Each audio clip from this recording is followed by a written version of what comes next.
Hello, I am Mohammad Abdul Wahid from Hanuman Vidyalaya Ghargaon, Taluka Kalam.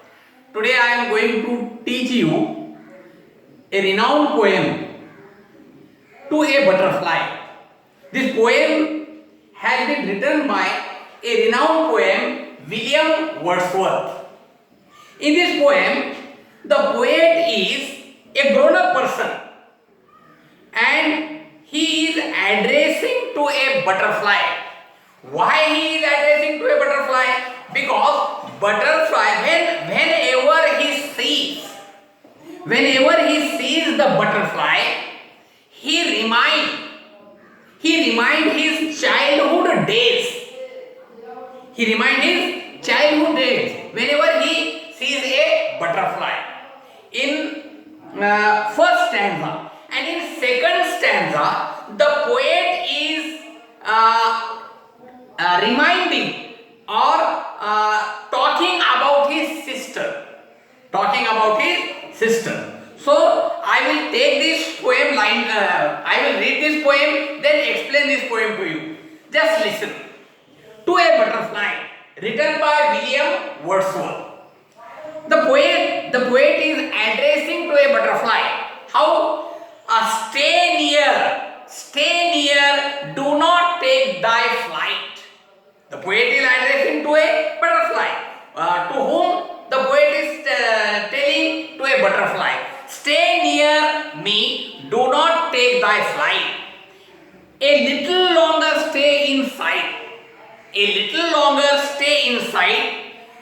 Much converse do I find in thee.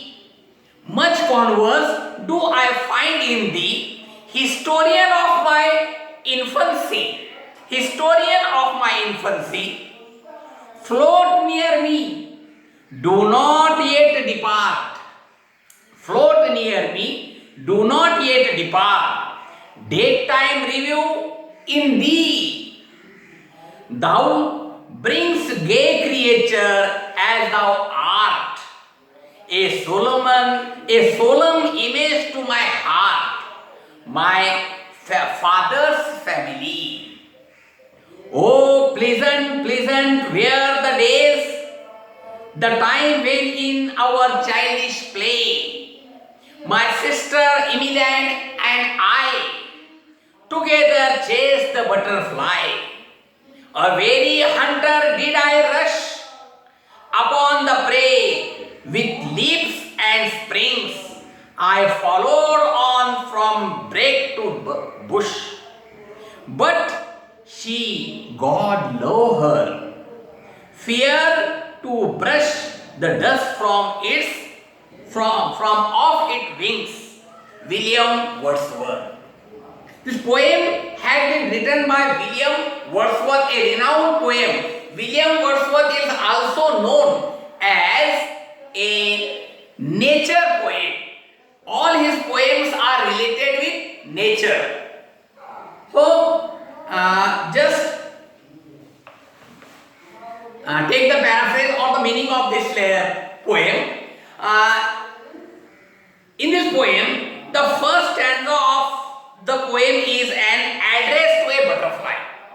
या कवितेचा जे पहिला कडवा आहे, पहिला स्टॅन्झा आहे, तो बटरफ्लायला संबोधित आहे. In first stanza, the poet is addressing to a butterfly. What does he say? He say, stay near, माझ्या जवळच थांब, अजून उडून जाऊ नकोस. Stay near, do not take thy flight. अजून तू तुझी उडान भरू नको, तू माझ्या जवळच थांब. Stay near, do not take thy flight. A little longer stay inside. अजून माझ्या नजरेत, माझ्या दृष्टीत तू अजून थांब, माझ्या दृष्टीपासून तू लांब जाऊ नको. Much converse do I find in thee. मला तुझ्याशी खूप काय बोलायचं आहे.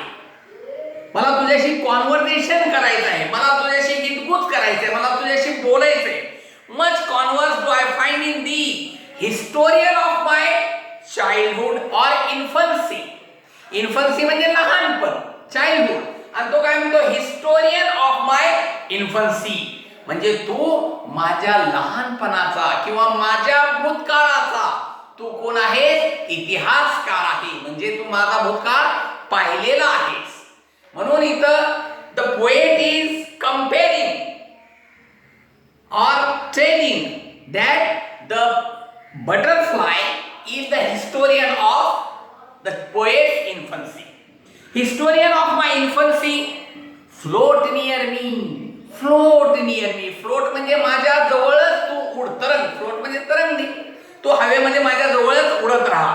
Float near me, do not eight depart.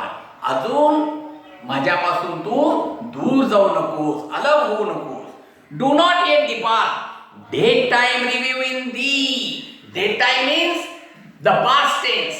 गेलेला काळ, भूतकाळ. तुला पाहिल्यानंतर मला भूतकाळाच्या आठवणी येतात, म्हणजे लहानपणाची आठवणी येतात. Daytime review in thee. Thou'st bring gay creature as thou art. Solemn image of to my heart.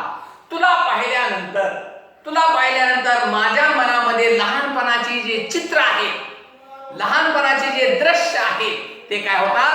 माझ्या नजरेसमोर येतात. My father's family. आणि तुला पाहिल्यानंतर मला तुझा नाता म्हणजे माझ्या वडिलांच्या कुटुंबाशी आहे. माझ्या वडिलांच्या कुटुंबाची आठवण येते. In this next stanza the poet is addressing or telling to his sister Emmeline. पुढे म्हणतो, o pleasant pleasant were the days. O pleasant pleasant were the days. आणि ते लहानपणाचे दिवस, the days of childhood, the days of past were how pleasant. किती आनंददायी दिवस होते ते. प्लेझंट म्हणजे आनंददायी. ते दिवस किती आनंददायी होते, म्हणजे लहानपणाचे दिवस. Oh pleasant, pleasant were the days, the time when in our childish play.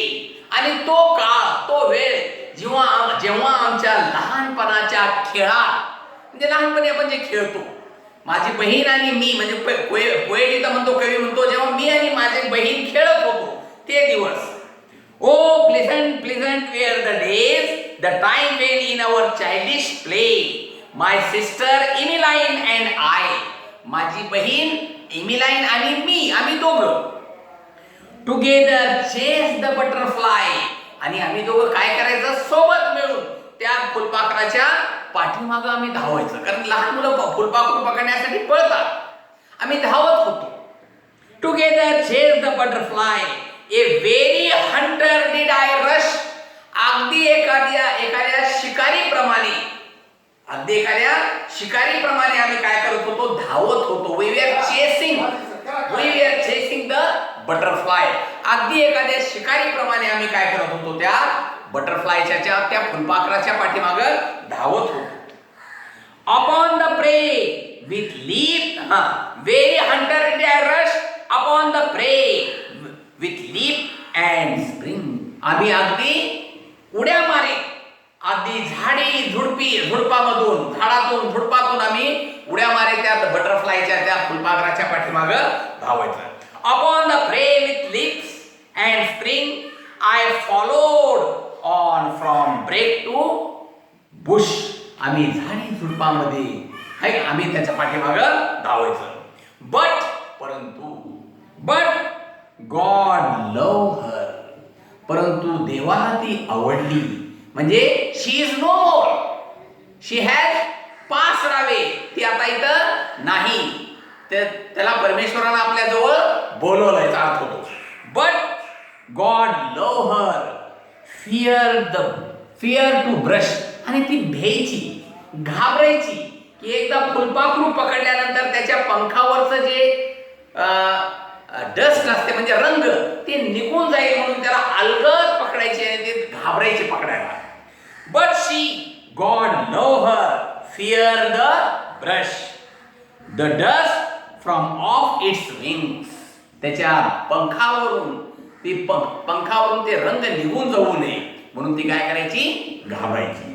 So this poem has been written by William Wordsworth. I think you understood it. Thank you very much.